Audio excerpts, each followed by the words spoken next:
Measure the length of the peephole. Here is 3 inches and the width is 1.5 inches as shown. Place the shoulder together, good side on good side, and cover it with a lining. Both linings are behind and sew the shoulder by 0.5 inches.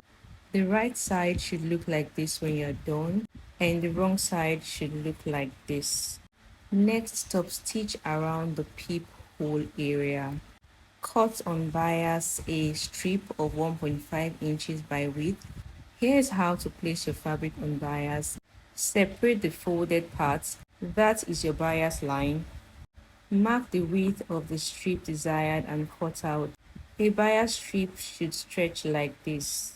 Next, place the good side of the fabric strip on the wrong side of the peephole and sew by 0.5 inch.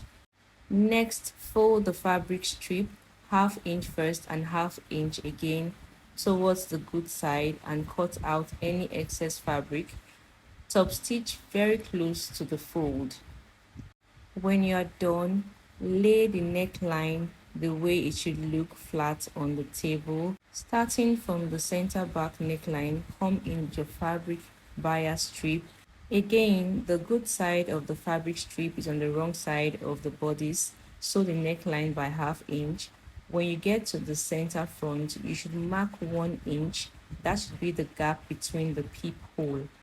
Cross the space. Continue sewing by ½ inch till you get to the other center back.